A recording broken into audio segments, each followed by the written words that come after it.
उत्तर प्रदेश के देवरिया जिले के किनारे बसे एक शांत और मिट्टी की खुशबू में डूबे गांव कन्हौली की सुबह हमेशा बहुत सरल, बहुत सादी और बहुत पवित्र होती थीं। किसान भोर की पहली किरण के साथ उठते, बैलों को चारा डालते, महिलाएं घर की देहरी पर पानी छिड़क कर गौ माता को रोटी खिलाती और बच्चे आधी नींद में ही अपने बिस्तरों से उठकर आंगन में खड़े हो जाते। यही दिनचर्या हर दिन सालों तक चलती रही। लेकिन इसी साधारण सी दुनिया में एक असाधारण घटना होने वाली थी, जिसकी शुरुआत बहुत शांत और सरल रूप में हुई थी। कन्हौली गांव के किनारे एक पुराना कच्चा घर था। मिट्टी की दीवारें, छप्पर की छत और सामने नीम का पुराना पेड़। वहीं रहते थे हरिनाथ और लक्ष्मी। हरिनाथ खेतों में मजदूरी करता था और लक्ष्मी घर संभालती थी। दोनों के मन में बस एक ही अधूरी चाह थी, एक बच्चा। शादी के 6 साल बीत चुके थे, लेकिन लक्ष्मी की गोद अभी भी सूनी थी।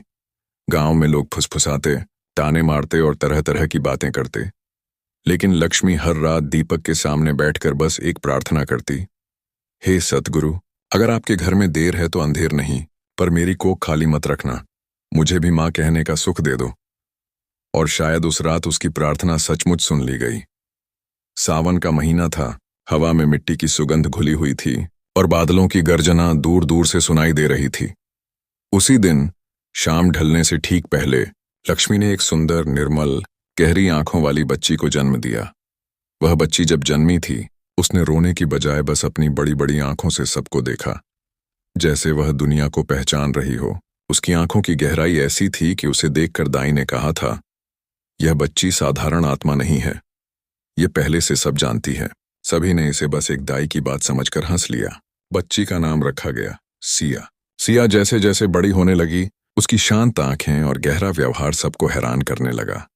वह कम रोती, कम चिल्लाती, बल्कि हमेशा ऐसे देखती रहती मानो वह किसी बहुत गहरे विचार में डूबी हो। जब वह 2 साल की हुई तो उसने बिना किसी को सिखाए साफ सुथरे शब्दों में बोलना शुरू कर दिया। लक्ष्मी ने कभी उसे अब, अक नहीं सिखाया था, फिर भी सिया के शब्द स्पष्ट, समझदार और सीधे दिल में उतरने वाले होते। 3 साल की होने तक सिया में एक और अनोखी बात दिखने लगी। जब जब वह किसी चीज को देखती, किसी जगह पर जाती या कुछ नया होता, उसके चेहरे पर एक अजीब पहचान की झलक दिखाई देती, जैसे वह पहले भी यह सब देख चुकी हो। एक सुबह जब सिया आंगन में मिट्टी से खेल रही थी, वह अचानक रुक गई। उसने मिट्टी की ओर देखते हुए बहुत धीरे से कहा, माँ, मैंने यह सब पहले भी देखा है।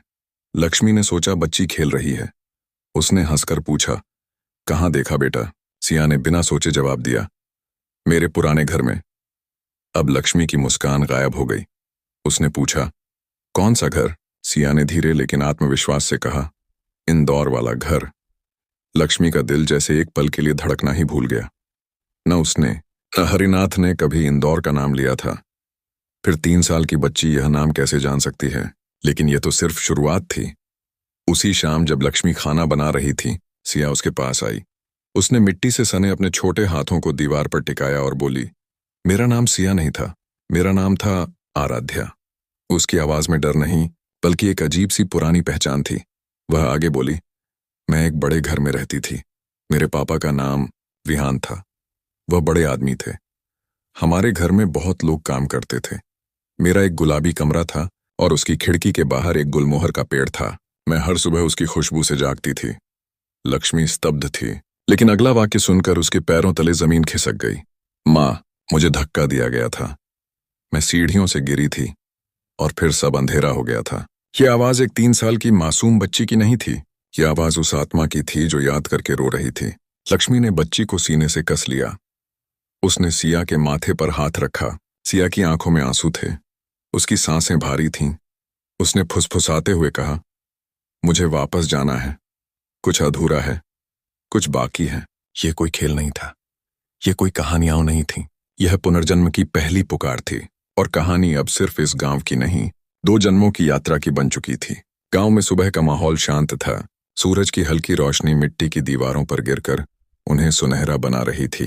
हवा में हल्के धुएं की गंध थी, क्योंकि हर घर में चूल्हा अभी अभी जलाया गया था। पर हरिनाथ और लक्ष्मी के घर का वातावरण उस सुबह बाकी दिनों जैसा नहीं था। दोनों एक दूसरे की ओर देखते रहते, लेकिन कुछ बोल नहीं पाते। मन में एक डर, एक सवाल और एक अनकहा बोझ बैठ गया था। सिया उस सुबह बिल्कुल शांत थी। वह अपने नीम के पेड़ के पास बैठी मिट्टी से कुछ आकृतियां बना रही थी, लेकिन उसके चेहरे पर कोई बचपना नहीं था। वह चेहरा किसी के देखने पर कह देता, यह बच्ची सिर्फ 3 साल की नहीं है, यह बहुत कुछ देखने वाली आत्मा है। लक्ष्मी धीरे धीरे उसके पास आई, उसके पास बैठी और बहुत नरमी से पूछा, सिया, तू कल जो कह रही थी, तुझे कैसे याद आता है? सिया की उंगलियां मिट्टी को छूते छूते रुक गईं। उसने अपनी बड़ी आंखें उठाईं। उसके स्वर में न मासूमियत थी, न डर, बल्कि एक थका हुआ सत्य था। उसने कहा, क्योंकि मैं वहीं से आई हूं मां। मैं सोई थी, फिर आंख खुली तो यहां आ गई। लक्ष्मी ने उसके चेहरे को ध्यान से देखा। वह चेहरा छोटा था, लेकिन उसकी आंखों में उम्र थी, जैसे समय उसके मन के भीतर बसा हो। हरिनाथ भी पास आ खड़ा हुआ।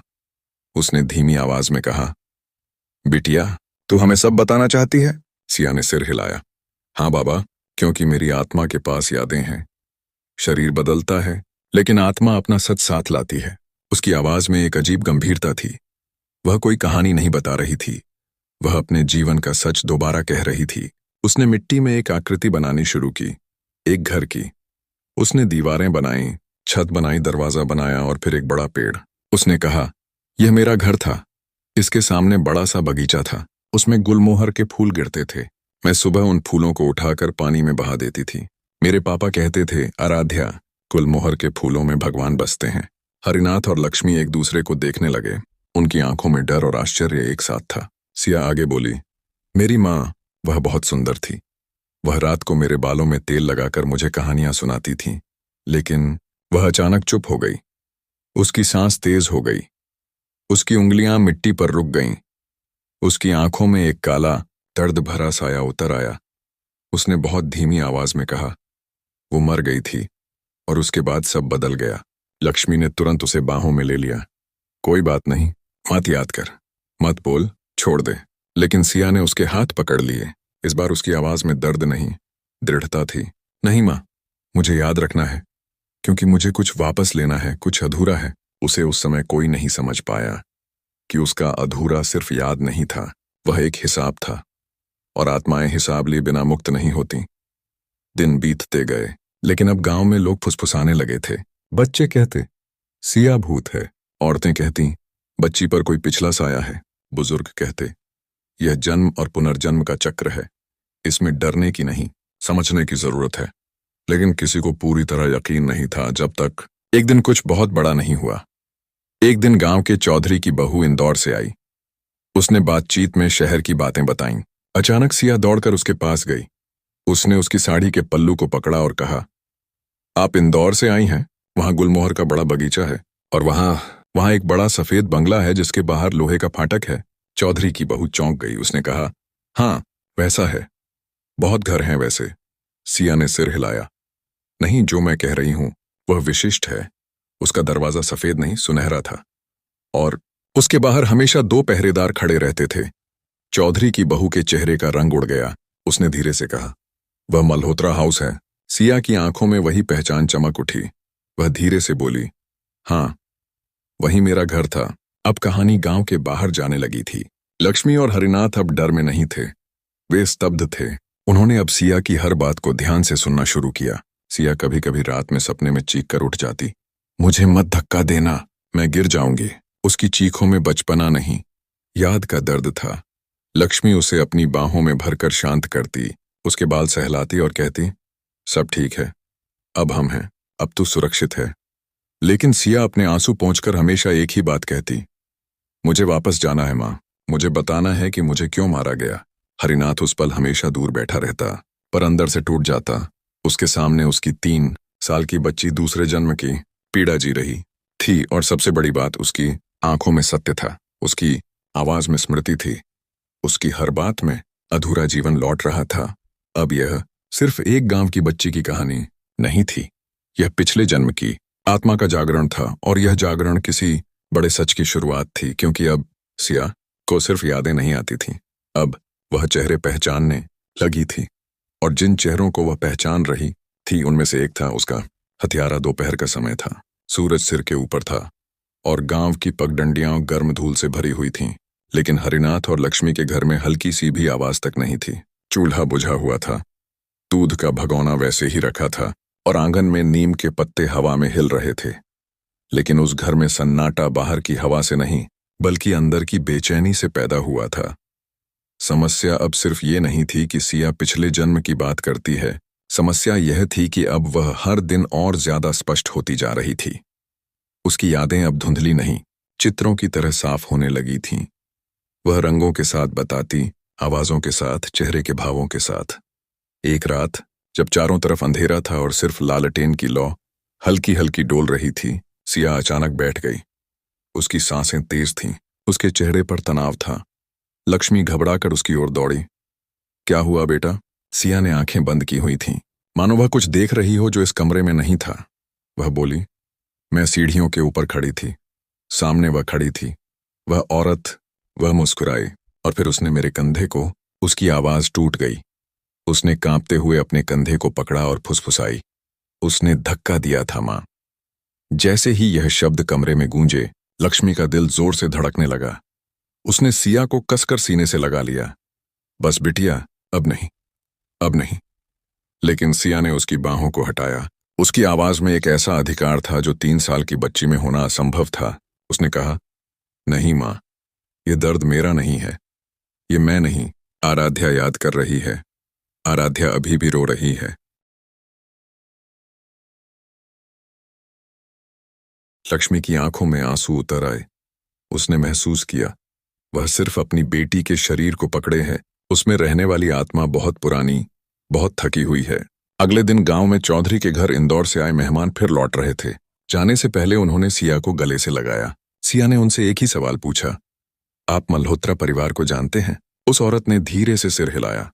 हाँ जानती हूं, लेकिन उसकी आवाज धीमी हो गई। वह आगे बोलना नहीं चाहती थी। सिया ने सीधा उसकी आंखों में देखा। वहां एक गुलमोहर का पेड़ था ना, मेरे खिड़की के बाहर। औरत के चेहरे का रंग एक पल में उड़ गया। उसने सिया की ओर देखा, जैसे उसकी आंखों में कोई पुराना भूत खड़ा हो। उसने कहा, हाँ, वह पेड़ अब भी है। सिया ने आंखें बंद कर लीं। उसके चेहरे पर एक अजीब सी राहत थी, जैसे कोई खोई हुई चीज उसने ढूंढ ली हो। लेकिन यह राहत सिर्फ एक पल की थी, क्योंकि अगले ही क्षण एक नई पीड़ा उसके चेहरे पर उतर आई। उसने पूछा, और अद्वैत? मेरा बेटा। औरत कुछ बोल पाती, इससे पहले उसकी आवाज कांप गई। वह अब भी है, लेकिन उसकी बात अधूरी रह गई। हवा में चुप्पी लटक गई। लक्ष्मी ने कांपती आवाज में पूछा, लेकिन क्या? औरत ने गहरी सांस ली। वह बोली, वह बच्चा अब बोलता नहीं, बस खिड़की के पास बैठा रहता है। हर शाम गुलमोहर के पेड़ों को देखता रहता है, जैसे किसी का इंतजार कर रहा हो। यह सुनते ही सिया की आंखों में आंसू आ गए। उसने अपनी छोटी मोटी मुट्ठियां कस लीं। वह मेरा इंतजार कर रहा है। उसकी आवाज टूट गई। वह धीरे से बोली, मैं भी उसका इंतजार कर रही थी मां, बहुत समय से। अब यह सिर्फ एक घटना नहीं थी, यह 2 आत्माओं का बिछोह था। एक मां जो पिछले जन्म की याद में फिर से जीवित हुई थी, और एक बेटा जो अभी भी उसी याद में खोया था। उसी दिन शाम को हरिनाथ ने निर्णय लिया। उसने कहा, हमें इंदौर जाना होगा। यह एक वाक्य था, लेकिन उस वाक्य में अनगिनत डर, अनगिनत प्रश्न थे। लक्ष्मी ने उसकी ओर देखा। उसने सिर्फ इतना कहा, अगर यह सच है तो हमें इस आत्मा को उसके अधूरे रास्ते से मुक्त करना है। लेकिन गांव वाले यह सुनकर आग की तरह खबर फैलाने लगे। कोई बोला, पागल हो गया है आदमी। कोई बोला, शहर वालों की बड़ी बड़ी कहानियों में मत पड़ो। कोई बोला, बच्ची पर भूत है, उसकी आत्मा निकालो। लेकिन जो लोग आत्माओं की सच्चाई जानते थे, उनका रुख अलग था। गांव का सबसे बूढ़ा आदमी, जो वर्षों तक साधुओं के साथ रहा था, वह बोला, यह बच्ची किसी दर्द को पूरा करने आई है। अगर इसका जीवन रोका गया तो यह दुख हमेशा के लिए इसके पीछे लगेगा। और उस रात सिया शांत नहीं सोई। वह बिस्तर पर नहीं सोई। वह नीम के नीचे बैठी थी। उसकी आंखें आसमान की ओर थीं। उसने धीमी आवाज में कहा, मैं आ रही हूं अद्वैत, मैं आ रही हूं। वह सिर्फ बोल नहीं रही थी, वह वादा कर रही थी। और जो वादा आत्मा करती है, उसे तोड़ने की शक्ति इस जगत में किसी के पास नहीं। अब कहानी बदल चुकी थी। सिया अब सिर्फ इस गांव की बच्ची नहीं थी, वह एक यात्री आत्मा थी जो लौट रही थी अपने पिछले जीवन के घर, अपने बेटे के पास, अपनी मौत के सच के पास, और उस चेहरे के पास जिसने उसे मारा था। यात्रा अब शुरू होने वाली थी, और वह यात्रा भाग्य नहीं, सत्य की यात्रा थी। रात गहरी थी, आकाश बादलों से भरा हुआ, और हवा में एक अजीब सन्नाटा था, जैसे सारी प्रकृति किसी अनकहे रहस्य को सुनने के लिए ठहर गई हो। नीम के पेड़ की छाया आंगन में हिल रही थी और उस छाया के बीच 3 साल की सिया बैठी थी। उसकी आंखें खुली थीं, लेकिन वह कहीं दूर देख रही थी, वर्तमान में नहीं बल्कि बहुत पीछे, एक ऐसे समय में जो उसके शरीर से जुड़ा नहीं था लेकिन आत्मा से गहराई से जुड़ा हुआ था। हरिनाथ और लक्ष्मी दोनों दूर से उसे देख रहे थे। वे जानते थे कि उनसे सवाल पूछना बेकार है। यह वह यात्रा थी जिसमें वह अकेली थी, एक जन्म से दूसरे जन्म की यात्रा। सिया धीरे से मिट्टी में उंगलियां चलाती रही, मानो उसकी उंगलियां समय की परतें हटाकर किसी पुराने सत्य को बाहर ला रही हों। उसने धीरे से कहना शुरू किया, वहां उस घर में बहुत रोशनी थी, दीवारें सफेद थीं और मेरी माँ।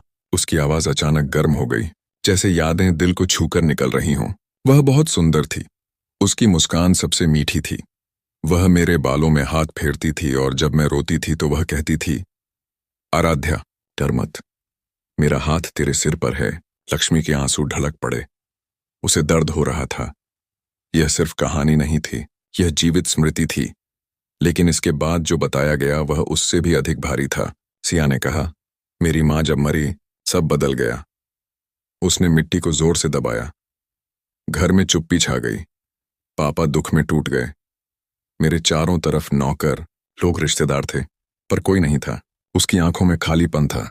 फिर वह आई, वह जो मुस्कुराती थी, वह जो मिठास से बात करती थी, वह जो मेरे माथे पर हाथ फेरती थी, लेकिन उसके हाथ ठंडे थे। उसके शब्दों में प्यार नहीं, जहर था। उसकी आवाज भारी हो गई। वह मेरे पापा की नई पत्नी थी। हवा थोड़ी तेज हो गई, जैसे पेड़ भी इस याद को सुन रहा हो। वह मुझे माँ कहने को कहती थी, लेकिन मैं कभी नहीं कह पाई, क्योंकि माँ का अर्थ सिर्फ शब्द नहीं होता, माँ आत्मा होती है। और उस औरत में आत्मा नहीं थी, सिर्फ चाहत थी। चाहत उस मकान की, उस संपत्ति की, उस नाम की, उस आदर की, जो उस घर में माँ के जाने के बाद खाली था। सिया की उंगलियां अब मिट्टी को मुट्ठी में भर रही थीं। एक दिन मैं सीढ़ियों पर खेल रही थी। मेरे हाथ में मेरी गुड़िया थी, मेरी गुड़िया जिसके बाल मैंने ही गूंथे थे, मेरी प्यारी गुड़िया। वह मुस्कुराते हुए मेरे पीछे आई। उसने कहा, आराध्या तू मेरी बच्ची है, मैं तुझसे प्यार करती हूँ। उसकी आवाज एकदम धीमी हो गई। उसने मेरे कंधे पर हाथ रखा था, बहुत मुलायम, जैसे प्यार हो, लेकिन उसके हाथ में जरा सी भी गर्माहट नहीं थी। वह ठंडा हाथ, जैसे बर्फ, जैसे मृत आत्मा। अब उसकी सांसें तेज थीं। फिर उसने धीरे से धक्का दिया। सिया रुक गई। उसकी आंखें अब उस रात की तरह कांपने लगीं। मैं गिर रही थी। मैं गिरते हुए अपने घर को देख रही थी। सफेद दीवारें, गुलमोहर की छाया, अद्वैत का छोटा सा खिलौना, पापा की कुर्सी, सब धीरे धीरे ऊपर जा रहे थे, जैसे मैं नीचे नहीं, समय से बाहर गिर रही हूं। उसकी आवाज टूट रही थी। मैंने चीखा नहीं, मैं रोई नहीं। मुझे बस एक ही चीज महसूस हो रही थी, दर्द नहीं, धोखा। एक सन्नाटा छा गया, हवा ही जैसे रुक गई। सिया के चेहरे पर गहरी थकान आ गई। उसकी आंखों से आंसू नहीं गिर रहे थे, आंसू उसकी आत्मा के भीतर जमे हुए थे। उसने बहुत धीरे से कहा, मुझे पता है वह कौन थी, मुझे उसका चेहरा याद है, उसकी आंखें, उसकी आवाज, उसकी साड़ी की खुशबू। उसने अचानक अपनी नजर आसमान पर उठाई। उसकी आंखें जल रही थीं। वह सोचती थी कि मैं खत्म होकर मिट जाऊंगी, लेकिन आत्मा को कोई नहीं मिटा सकता। मैंने सब देखा है, सब याद रखा है। मैं लौटी हूं माँ, हिसाब पूरा करने। यह आवाज किसी बच्ची की नहीं थी, यह आवाज एक पुनर्जन्मी आत्मा की प्रतिज्ञा थी। उस रात के बाद सिया की आंखों में मासूमियत नहीं रही। वह न चीखी, न खेली, न हंसी। वह बस उद्देश्य बन गई। उसकी हर सांस, हर नजर, हर शब्द अपनी पिछले जन्म की मुक्ति की ओर था। अब हरिनाथ और लक्ष्मी कुछ समझ चुके थे। यह ईश्वर द्वारा भेजी गई आत्मा थी। यह बच्ची सिर्फ जन्मी नहीं, यह लौटी थी। अगले ही दिन हरिनाथ ने चुपचाप पैसा इकट्ठा करना शुरू किया। कोई समझ नहीं पा रहा था कि यह आदमी अचानक शहर क्यों जाना चाहता है, लेकिन उसने किसी को कुछ नहीं बताया, क्योंकि अब उसकी बेटी का सत्य उसका सत्य था। उस रात सिया नीम के पेड़ के नीचे बैठी रही। उसने आसमान की ओर देखा। उसकी आंखों में कोई चमक नहीं थी, केवल एक वादा था, मैं आ रही हूं, और इस बार मैं रोने नहीं, बोलने आई हूं। वह यात्रा अब शुरू होने वाली थी, जो किसी घर तक नहीं, बल्कि एक अधूरे न्याय तक जाती थी। सिया की बातों ने अब पूरे गांव को हिला दिया था। पहले लोग फुसफुसाते थे, अब खुलेआम बात होने लगी थी। कन्हौली गांव में जब भी कोई नई बात होती थी तो वह हवा की तरह फैलती थी। पर सिया की कहानी हवा नहीं, तूफान बनकर फैली।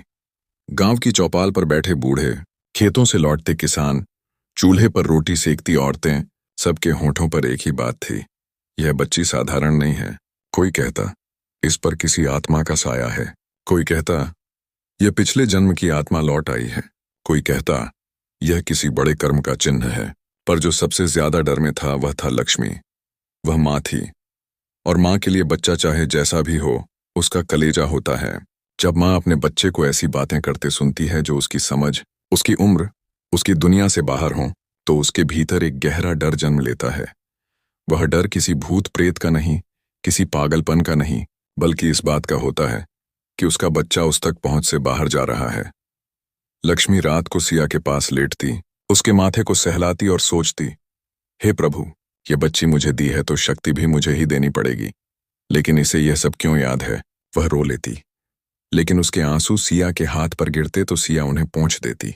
3 साल की बच्ची नहीं, जैसे कोई पुरानी माँ अपनी माँ को संभाल रही हो। उस दिन शाम को गांव में बड़ी सभा लगी। चौधरी ने चारपाइयां बिछवाईं, औरतें आंगन में इकट्ठी हुईं, बच्चे नीम की छाया में बैठे। हर कोई इस बात पर चर्चा करने आया था कि सिया के साथ क्या करना चाहिए। कुछ ने कहा इसे ओझा के पास ले जाओ, यह आत्मा का खेल है। पर एक बुजुर्ग कदमों को टिकाते हुए आगे बढ़े, वह बूढ़ा आदमी जिसने जीवन में साधुओं के साथ यात्रा की थी, उसने कहा आत्मा शरीर बदलती है, स्मृति नहीं। यह बच्ची अपने पिछले जन्म का दुख ढो रही है, इसे रोकने की नहीं, समझने की जरूरत है। उसके शब्दों ने हवा की दिशा बदल दी। उस रात जब सभी लोग चले गए, हरिनाथ चुपचाप खाट पर बैठा था। वह एक कड़ा, मेहनती, मिट्टी से बना आदमी था, लेकिन उस रात वह मिट्टी नहीं, मोम जैसा था। वह पिघल रहा था। वह रोया नहीं, पर उसके कंधे झुके हुए थे। उसने कहा लक्ष्मी, क्या हम उससे यह सब भूलवा नहीं सकते। लक्ष्मी ने शांत स्वर में कहा, क्या तू अपने जन्म को भूल सकता है? क्या तू अपने माँ बाप का चेहरा भूल सकता है? तो आत्मा कैसे भूल जाएगी जहां उसने आखिरी सांस ली। दोनों चुप हो गए, लेकिन सिया नहीं सोई। वह खिड़की के बाहर देख रही थी। उसकी आंखों में अंधेरा था, पर उस अंधेरे में दिशा थी। वह अंधेरा उसे डराता नहीं था, वह उसे पुकारता था। अगले ही दिन से सिया और भी साफ बोलने लगी। वह घर, शहर, कमरा, रास्ता, दरवाजे का रंग, दीवारों की सुगंध, सब कुछ ऐसे बताती जैसे अभी कल ही उस घर में उठकर आई हो। वह कहती, मेरे कमरे की खिड़की के बाहर गुलमोहर था, उसकी छाया में लाल फूल गिरते थे। मैं अद्वैत को अपने हाथों से खिलाती थी। वह छोटा था, बहुत छोटा। उसकी आवाज में माँ का दर्द था। फिर एक दिन वह अचानक उठी और कहने लगी, चलो माँ, अभी चलो, देर हो रही है, वह मेरा इंतजार कर रहा है।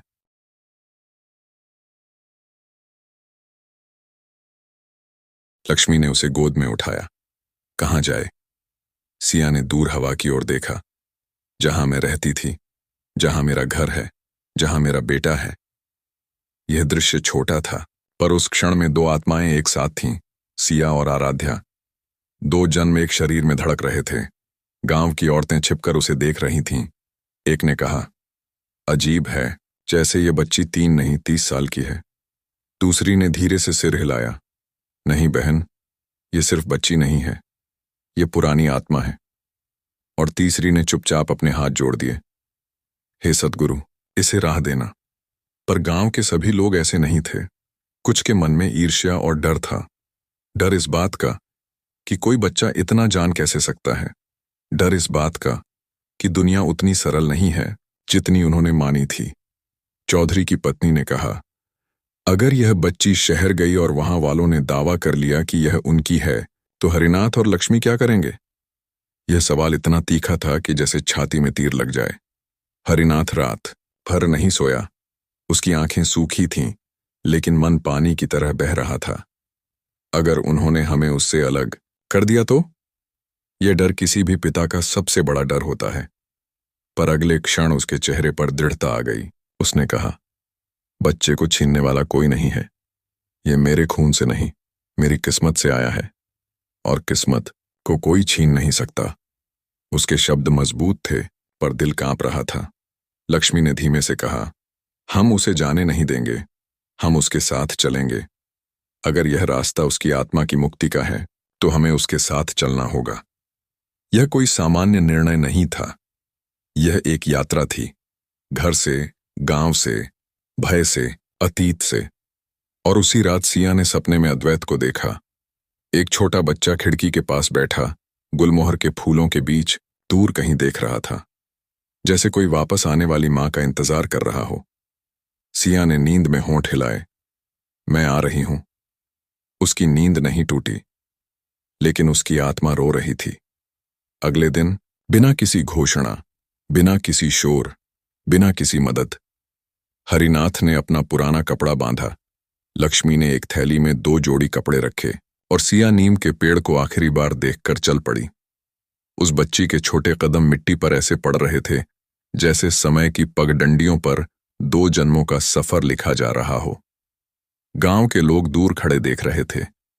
कोई पुकार नहीं, कोई रोना नहीं, बस मौन, क्योंकि अब हर कोई जान गया था यह यात्रा मानव की नहीं, आत्मा की थी। और आत्मा जब चल पड़ती है तो उसका रास्ता कोई रोक नहीं सकता। अब कहानी गांव से निकल चुकी थी। याद अब केवल स्मृति नहीं थी, मंजिल बन चुकी थी।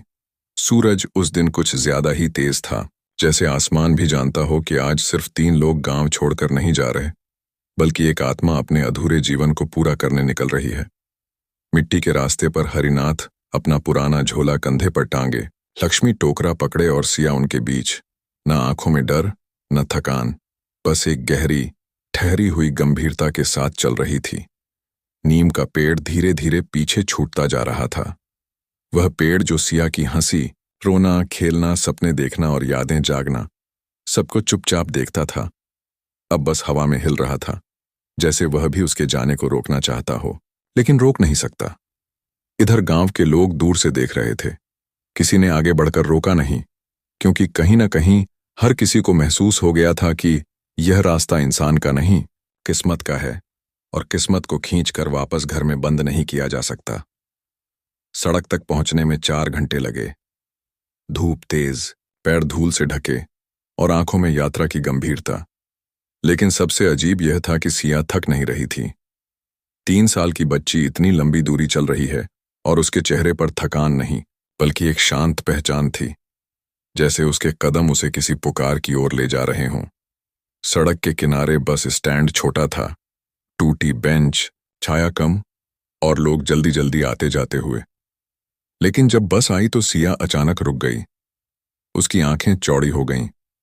उसने बस को देखा, फिर हवा को सूंघा, जैसे याद उसे खींचकर कहीं ले जा रही हो।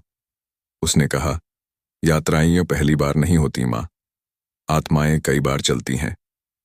लक्ष्मी ने उसका हाथ पकड़ लिया। बस में जगह कम थी, पर तीनों एक सीट पर बैठ गए। बाहर के खेत पीछे भागते नजर आ रहे थे, जैसे समय तेजी से गुजर रहा हो। बस का शोर, धूल की महक, यात्रियों की आवाजें, लेकिन सिया उनमें नहीं थी। उसकी आंखें खिड़की से बाहर नहीं, कहीं भीतर देख रही थीं। उसकी सांस धीरे, उसकी पलकें स्थिर, मानो वह 2 दुनियाओं के बीच में बैठी हों, यह दुनिया और अपनी यादों की दुनिया। धीरे धीरे रास्ता बदलता गया। खेतों की जगह इमारतें आने लगीं, मिट्टी की महक की जगह धुएं की गंध आने लगी। हवा अब शांत नहीं, तेज थी। पेड़ कम होते गए, सड़कों पर गाड़ियों की आवाजें बढ़ती गईं, और आखिरकार शहर, इंदौर, वह शहर जिसके नाम पर सिया ने अपनी पहली याद जागी थी। जैसे ही बस रुकी, सिया खड़ी हो गई। उसके चेहरे पर न आश्चर्य था, न उत्साह, न डर, बस एक दर्द भरी पहचान। यहां मैं आई थी मां। उसकी आवाज में कोई बनावट नहीं थी। हरिनाथ और लक्ष्मी ने शहर को ऐसी आंखों से देखा जैसे कोई नदी पहली बार समुद्र देख रही हो, विशाल, तेज, चमकदार और बेपरवाह। उन्होंने सिया को कसकर पकड़ लिया, जैसे कहीं वह भीड़ में खो न जाए। लेकिन सिया खोने नहीं आई थी, वह कुछ ढूंढने आई थी। वह सीधे सड़क की ओर देखने लगी। उसकी आंखें भीड़ पर नहीं, इमारतों पर नहीं, हवा पर थीं, जैसे हवा उसे दिशा दे रही हो।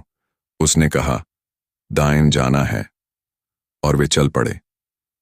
3 दिन तक सिया शहर की गलियों को ऐसे पहचानती रही जैसे मानचित्र उसके दिल में छपा हो। वह मोड़ों को याद से चुनती, गलियों को नाम से नहीं, अनुभूति से पहचानती। उनके कदम वहां पहुंच रहे थे जहां उसकी आत्मा पहले जी चुकी थी।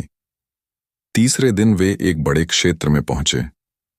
वहां सड़क चौड़ी थी, घर ऊंचे, सफेद और शांत। पेड़ों की पत्तियां हवा में धीरे हिल रही थीं, और अचानक सिया रुक गई। उसने सांस खींची, उसकी आंखें भर आईं। गुलमोहर, उसने कहा। लाल फूल हवा में बिखरे थे, ठीक वैसे ही जैसे उसने कहा था। वह दौड़ी नहीं, वह धीरे चली, जैसे वह कोई पवित्र स्थान में प्रवेश कर रही हो। आगे एक बड़ा दरवाजा था, सफेद नहीं, सुनहरा, जैसे उसने कहा था। फाटक के दोनों तरफ 2 सुरक्षाकर्मी खड़े थे। वही दृश्य, वही संसार, वही घर, वह घर जिसे उसने मरकर छोड़ा था। हरिनाथ और लक्ष्मी कुछ कदम पीछे रुक गए।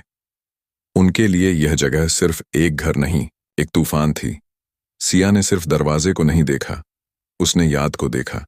उसकी सांस भारी थी, पर उसके कदम ठहरे नहीं। वह आगे बढ़ी। पहरेदारों ने उसे रोका। कहाँ? सिया ने सीधे उनकी आंखों में देखा। मैं घर आई हूं। पहरेदार ने हंसकर कहा, बेटी, यह तेरा घर नहीं है। लेकिन इससे पहले कि वह और बोलता, भीतर से एक महिला निकली। उसके बाल खुले, आंखों में गहरी थकान और चेहरे पर वर्षों का शोक जमा हुआ। वह रुकी। उसने सिया को देखा, सिर्फ एक पल देखा, और अचानक उसकी आंखों में पानी भर आया। उसके होंठ कांपे। उसने कदम आगे बढ़ाया। उसकी आवाज कांप रही थी, आराध्या। लक्ष्मी का दिल रुक गया। दुनिया रुक गई, हवा रुक गई। और सिया? सिया मुस्कुराई नहीं, उसने सिर्फ सिर झुकाया। हाँ मां, मैं आ गई। और उस क्षण 2 जन्म एक आलिंगन में मिल गए। यह कोई मिलना नहीं था, यह आत्मा का लौटना था। पर कहानी यहीं खत्म नहीं हुई। कहानी तो अब वहां शुरू हुई थी जहां मौत ने उसे रोका था। क्योंकि अब उस घर में कोई था जिसने उसे धक्का दिया था, और अब वह जान जाएगा, आत्मा मरती नहीं, वह सिर्फ वापस आती है। घर के दरवाजे के सामने खड़े इन तीनों ने मानो समय को वहीं रोक दिया था। हवा चल रही थी, लेकिन ऐसा लगता था जैसे उसकी आवाज भी धीमी हो गई हो। वही सुनहरा फाटक, वही बड़ा बगीचा, और वही लाल फूलों से सजा गुलमोहर का पेड़। सब कुछ उसी तरह खड़ा था, जैसे किसी ने यादों को चित्र की तरह संभाल कर रख दिया हो। पर जो सबसे ज्यादा बदल गया था, वह थे लोग। उस महिला की आंखों में जो शोक था, वह नया नहीं था, वह वर्षों से जमा हुआ था। किसी अपने को खो देने वाले का दर्द, जो धीरे धीरे भीतर पत्थर बन जाता है। उसने सिया को अपनी बाहों में भर लिया, लेकिन सिया ने न उसे कसकर पकड़ा, न बच्चा बनकर रोई। उसने बस अपना सिर उसके कंधे पर बहुत धीरे से टिकाया, जैसे कोई बहुत पुरानी थकान उतर गई हो। वह बोली, मां, तूने बहुत रोया है। और उस औरत के आंसू अब रुक नहीं सके। वह फूट फूट कर रोई, जैसे बरसों का बांध आज टूट गया हो। हरिनाथ और लक्ष्मी यह सब देख रहे थे। उनके मन में दुख, आश्चर्य और डर तीनों एक साथ घूम रहे थे। उनके सामने जो मां रो रही थी, वह भी मां थी, और उनकी गोद में जो बच्ची थी, वह भी उनकी सिया थी। पर आत्मा और शरीर की कहानी मनुष्यों की समझ से बड़ी होती है। घर के अंदर कदम रखते ही सिया रुक गई। उसने आंखें उठाईं और दीवारों को देखा। वही संगमरमर, वही सफेद बेलबूटे वाले पर्दे, वही बड़े कमरे, वही शांत गलियारे। सब कुछ वैसा ही था, लेकिन एक चीज बदल गई थी, हवा। पहले यहां की हवा में प्रेम था, अब इसमें दर्द था। उसने धीरे से कहा, यह घर खुश नहीं है। वे सब उसके पीछे पीछे चल पड़े। उस औरत ने कहा, बेटा, कुछ वर्षों से इस घर में किसी ने हंसी की आवाज नहीं सुनी। सिया ने दीवारों को देखते हुए धीरे से कहा, क्योंकि इस घर में अधूरा सच अटका है। सच जब तक नहीं मिलता, दीवारें भी रोती हैं। वह सीधे उस कमरे की ओर चली जिसे कभी अपना बताया था। उसने दरवाजा धक्का देकर खोला। दीवारें हल्की गुलाबी थीं, पर फीकी पड़ चुकी थीं। खिड़की उतनी ही बड़ी, और पेड़ बाहर खड़ा। सिया उसके पास गई।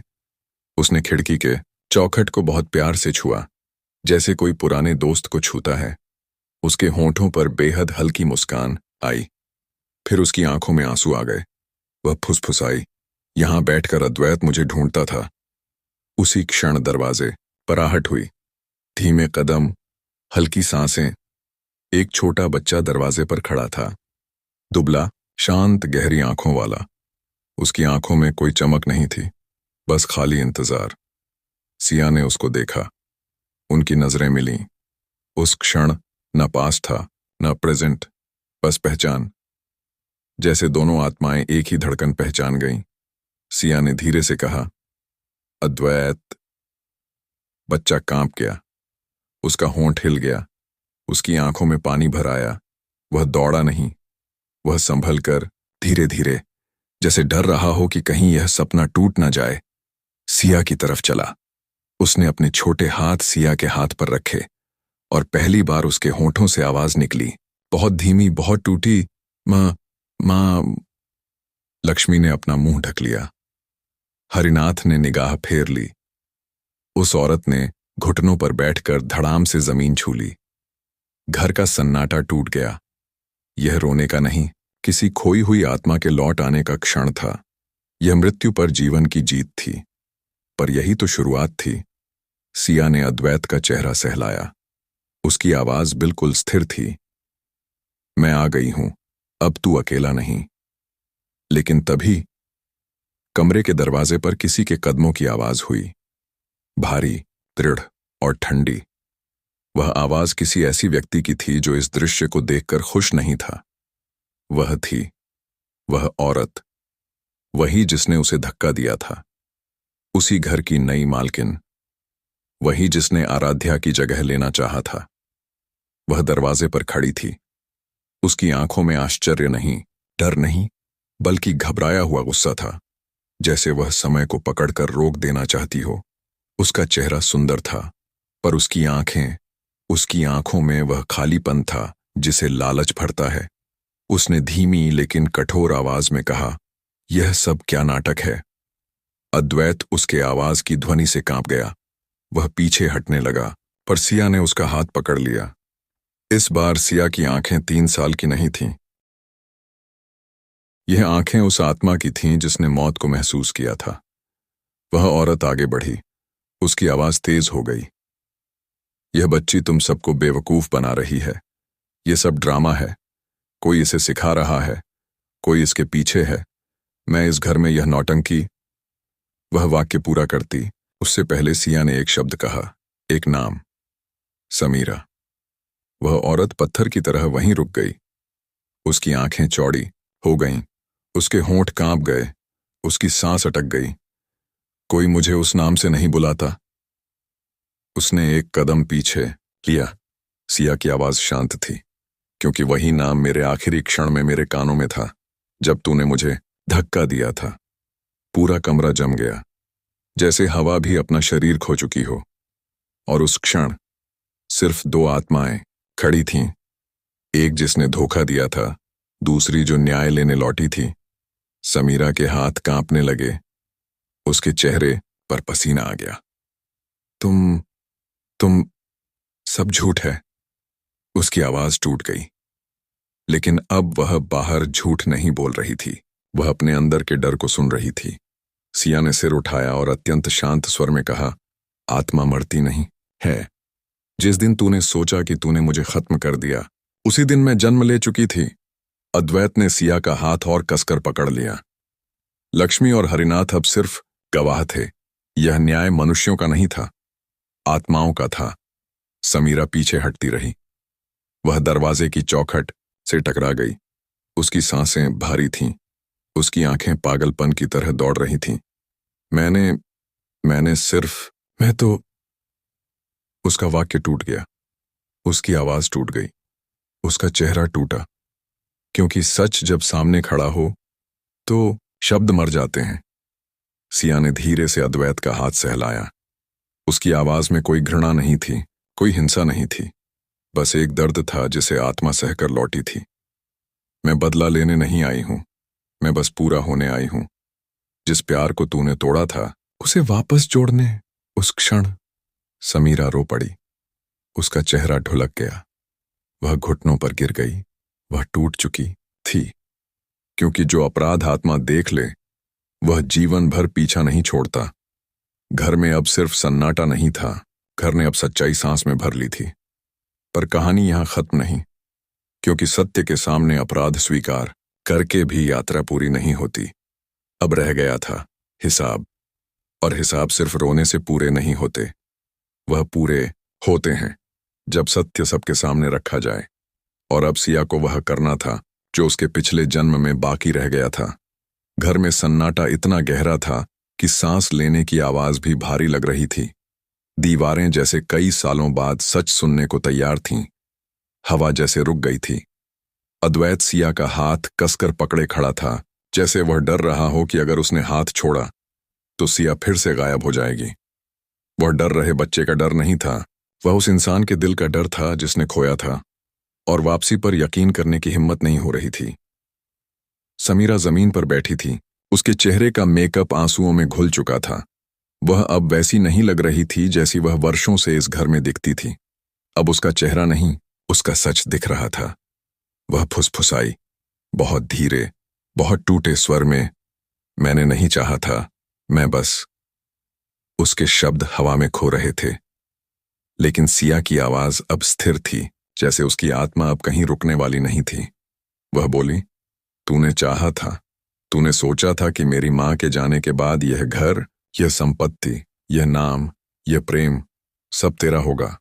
तूने सोचा था कि एक बच्चे को रास्ते से हटाना आसान है, क्योंकि तुझे लगा कि बच्चे को याद नहीं रहता।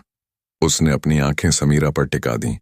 लेकिन याद शरीर की चीज नहीं है, याद आत्मा की सांस है, और मैं याद लेकर लौटी हूं। हर शब्द घर की दीवारों में गूंज रहा था। समीरा के होंठ कांप रहे थे। वह उठने की कोशिश कर रही थी, पर उसके पैर उसे सहारा नहीं दे पा रहे थे। उसने कांपते हुए कहा, मुझे उस घर में जगह कभी नहीं मिली थी। लोग मुझे देखकर फुसफुसाते थे, कहते थे कि मैं तुम्हारी जगह ले रही हूं। मैं उस घर में पराई थी, और पराई जब घर में रहती है तो उसे अपना हक साबित करना पड़ता है। उसकी आवाज में घमंड नहीं, दर्द था। उस दर्द से घृणा थी जिसने धीरे धीरे जहर का रूप ले लिया। सिया ने उसकी आंखों में सीधे देखते हुए कहा, हक छीन कर नहीं मिलता, हक अब प्रेम से मिलता है, और तूने प्रेम नहीं चुना, तूने लालच चुना। समीरा की आंखों में अचानक एक पुरानी याद जल उठी। वह बोली, मुझे भी प्यार चाहिए था, मुझे भी कोई देखे, समझे, थामे, लेकिन इस घर में सब कुछ तुम्हारी मां और तुम्हारे नाम से भरा था। मैं छाया थी इस घर में, और मैंने सीखा कि छाया दिखने के लिए रोशनी को खत्म करना पड़ता है। यह स्वीकार करना आसान नहीं था। यह एक अपराध का नहीं, एक टूटे मन का स्वीकार था। लेकिन अपराध चाहे दर्द से जन्मे या लालच से, उसका परिणाम हमेशा विनाश होता है। तभी घर की सीढ़ियों पर एक धीमा कदम सुनाई दिया। वह आदमी आया, अद्वैत का पिता, आराध्या का पति, सिया का पिछला जीवन साथी, विहान। उसकी आंखें थकी हुई थीं। चेहरा उम्र से नहीं, दुख से बूढ़ा हो चुका था। वह रुक गया। उसने सिया को देखा। यह देखना पहचान का नहीं, आत्मा की गवाही का देखना था। उसकी आंखों में आंसू उतरे, पर वह रोया नहीं। वह बस धीरे से बोला, आराध्या। सिया कुछ नहीं बोली। उसने अद्वैत का हाथ और कस लिया। उनकी आंखें बात कर रही थीं। अनकहा, अनसुना, लेकिन पूरा। विहान ने अपनी आवाज को संभाला। उसने समीरा की ओर देखा। वह आवाज अब भारी नहीं, पत्थर जैसी थी। तूने कहा था कि वह सीढ़ियों से फिसल गई थी। इस एक वाक्य ने वर्षों का जाल टुकड़ों में गिरा दिया।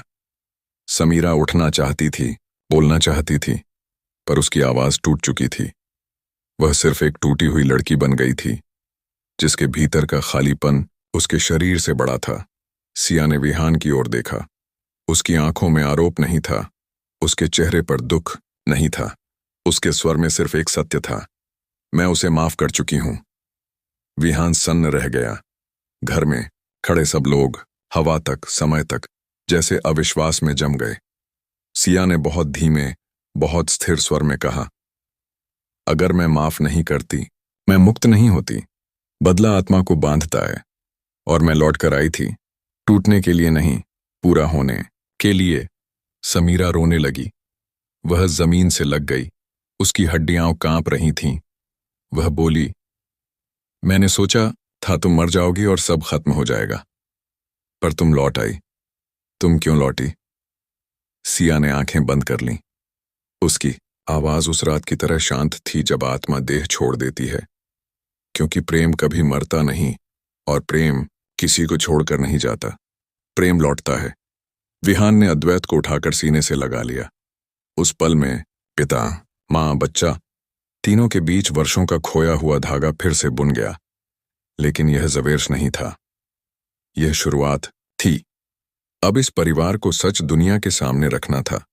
अपराध की सजा न्यायालय देता है, लेकिन अपराध की मुक्ति आत्मा देती है। और सिया, वह सिर्फ बच्ची नहीं थी, वह सत्य का द्वार थी। उसने गहरी सांस ली। उसकी आंखों में अब दर्द नहीं था, बस शांति थी।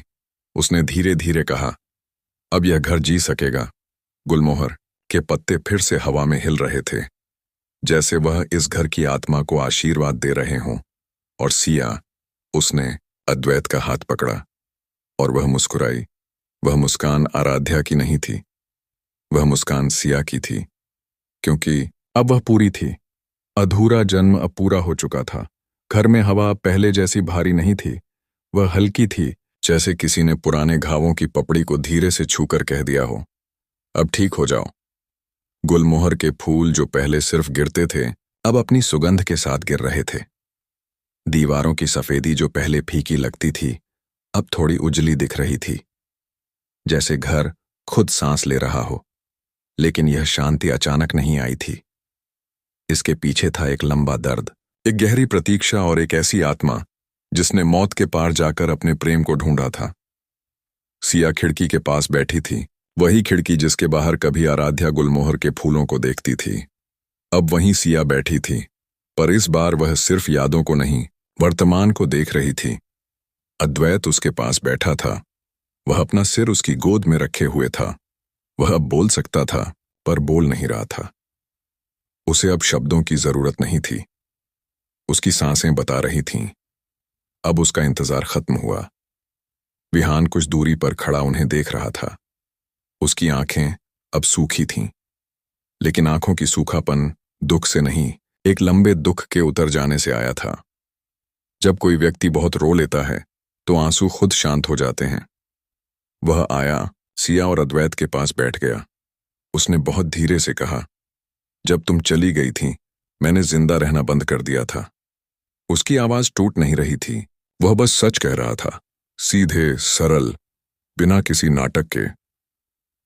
सिया ने उसकी ओर देखा। उसकी आंखों में न शादी थी, न पत्नी का रिश्ता, न अधिकार, बस एक पुरानी पहचान थी। वह पूर्व पति नहीं था, वह आत्मा था जिसके साथ उसने एक जीवन साझा किया था। सिया ने कहा, तुमने जीना बंद नहीं किया था, तुम इंतजार कर रहे थे। इंतजार भी प्रेम ही है। विहान की आंखें नम हो गईं। उसने अद्वैत के सिर पर हाथ रखा। अद्वैत ने उसकी उंगलियों को पकड़ा। परिवार टूट गया था, लेकिन अब वह सिलाई हो रहा था। धागा आत्मा का था। इस बीच समीरा कमरे के एक कोने में बैठी थी। वह चुप थी। उसका चेहरा अब शांत था, ऐसा शांत जो स्वीकृति से आता है, हार से नहीं। वह धीरे से बोली, अगर मैं तुमसे कहूं कि मुझे माफ कर दो, तो क्या तुम करोगी? यह सवाल सिया से नहीं, आराध्या से था। सिया ने उसे देखा। उसकी आंखें उस क्षण किसी किताब की तरह थीं, जिसमें जीवन के अध्याय लिखे हुए थे। उसने कहा, मैंने तुझे उसी दिन माफ कर दिया था जब मैं गिर रही थी, क्योंकि मेरा दिल आखिरी क्षण में भी तुझसे नफरत नहीं कर पाया। नफरत भी एक बंधन है, और मैं मुक्त थी। समीरा ने सिर झुका लिया। उसके आंसू अब प्रायश्चित के थे। वह अब अपराधी नहीं, एक इंसान बन गई थी। लेकिन न्याय का अर्थ सिर्फ दिल का हल्का होना नहीं होता। न्याय का अर्थ होता है सच का स्वीकार करना, और सच का स्वीकार बिना दुनिया के सामने आए पूरा नहीं होता। उसी शाम विहान ने अपना वकील बुलाया। उसने पूरे परिवार, पूरे स्टाफ, पूरे रिश्तेदारों को बैठक में बुलाया।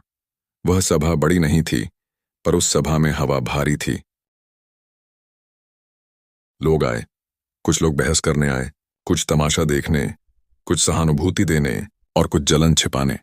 लेकिन जब सब बैठ गए, विहान ने एक वाक्य बोला, बहुत शांत, बहुत धीमे, सच सुनो। और फिर सिया ने बोलना शुरू किया। उसने अपना जन्म नहीं बताया, उसने अपने पिछले जीवन को कहानी की तरह नहीं सुनाया।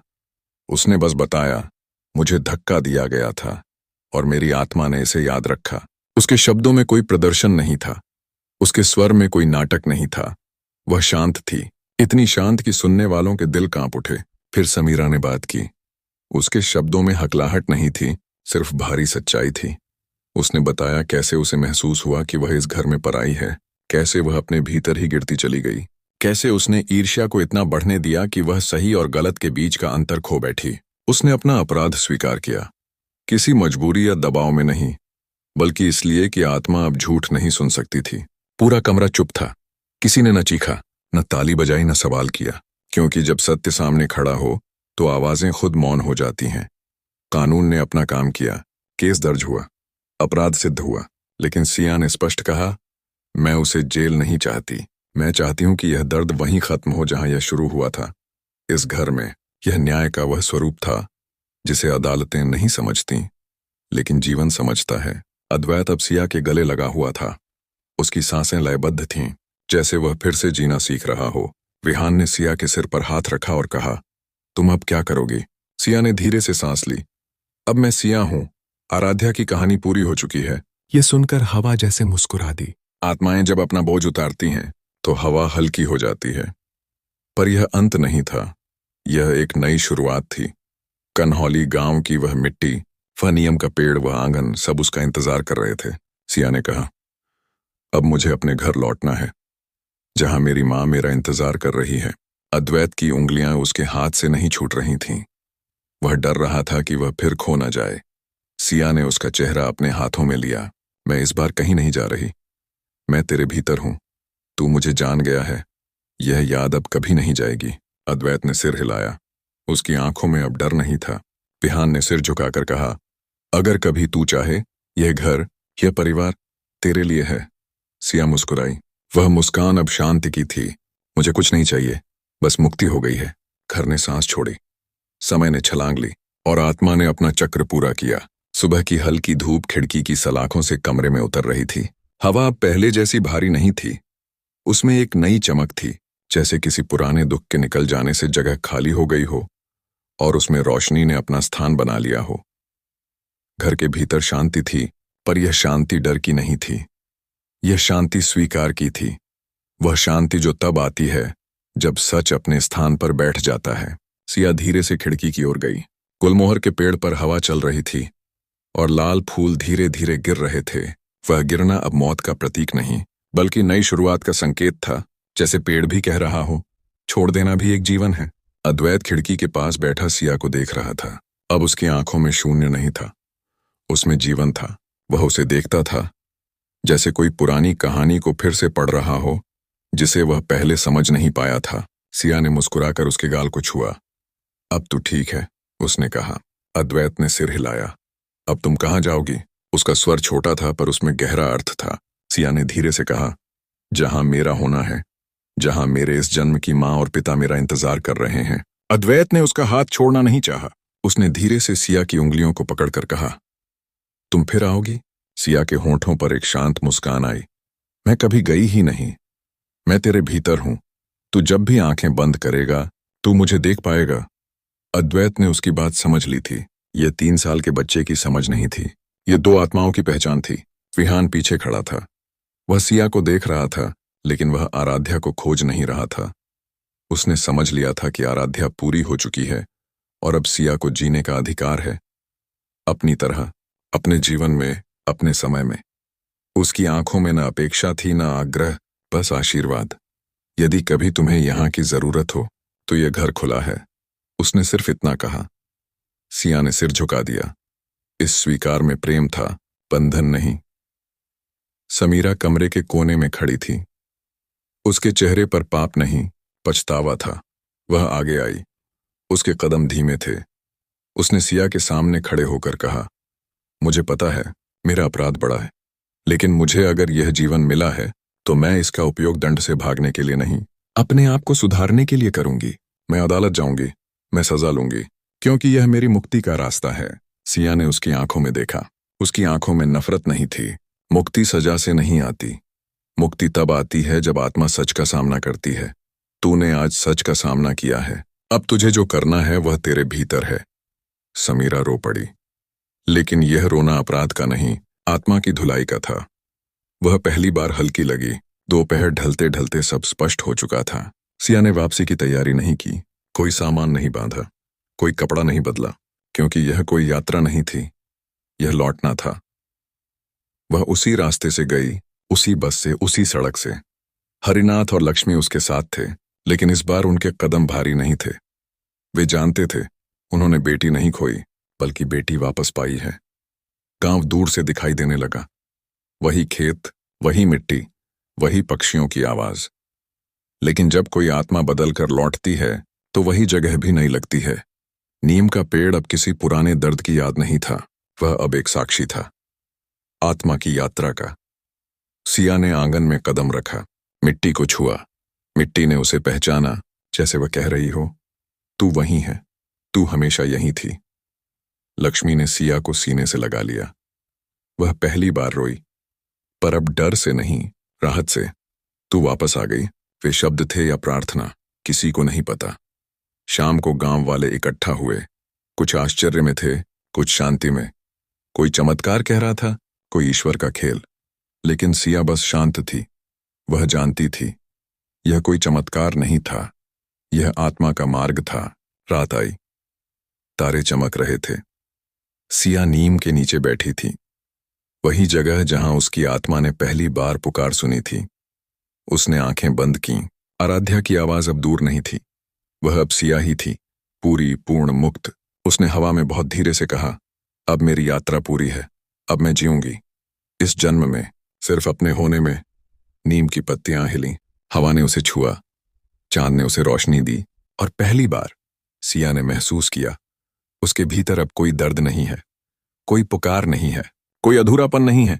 आत्मा पूर्ण थी, और जब आत्मा पूर्ण होती है तो जीवन सुंदर हो जाता है। ये कहानी पुनर्जन्म की नहीं थी, ये कहानी आत्मा के लौटकर अपना अधूरा प्रेम पूरा करने की थी। और अब वह प्रेम पूरा हो चुका था।